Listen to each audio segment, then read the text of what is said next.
Hello everyone and welcome to Sunup. I'm Lyndall Stout. Turkey season is right around the corner in Oklahoma and hunters and landowners are getting geared up. To talk more about it, we're joined by our new OSU Extension State Wildlife Specialist, Dr. Mark Turner.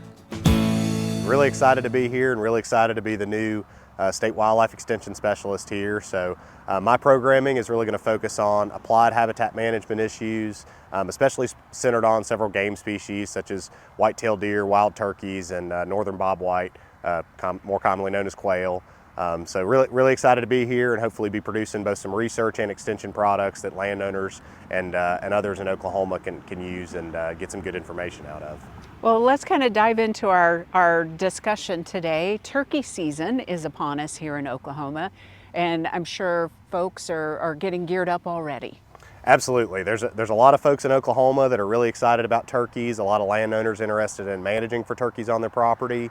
Certainly there's been some concern recently about turkey populations. There's been a little bit of reduction in bag limits in the state and some concern from landowners about the numbers of birds that they're seeing. But the good news is there's still lots of turkeys in Oklahoma, lots of opportunities for hunting, and I'm personally really excited to get out this spring as well. And kind of get to know the state too while Absolutely. You're at it. So when does turkey season start and how long does it run? So turkey season in Oklahoma runs from mid-April through mid-May. It's about a month-long season here. Let's talk about the turkey population and how it's looking this year and what some of the challenges and then opportunities that are shaping up. Right, so there has been some concern about the turkey population recently. It seems like maybe some things are stabilizing in certain parts of the state, which are good.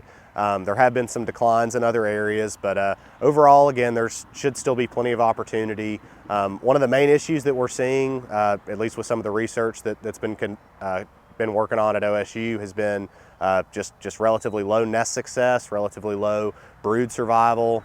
So we're really not bringing birds into the population as well as we might hope. And then also a lot of the hens, while they're nesting, are actually getting killed on the nest. And that's certainly a population issue if those hens are not surviving and able to continue being productive, because the harvest effort really focuses on males. Those females are just providing future harvest opportunities and future birds for the population.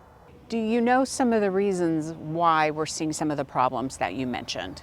There's several different hypotheses out there, and it's probably not one single issue, but I think the thing that most folks would agree on that have been working on this is that habitat quality is certainly a real problem and something that a lot of landowners and managers could be addressing, specifically during the nesting season, having good cover out there for the hens.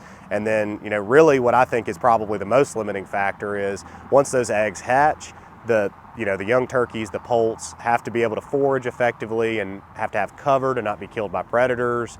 So there's a lot of problems there, and so promoting good annual plant communities that are dominated by what a lot of folks would probably call weeds is actually really going to be beneficial for those broods whenever they're young and trying to grow, because they have to spend that first about 2 weeks of their life on the ground, and they're certainly pretty vulnerable then.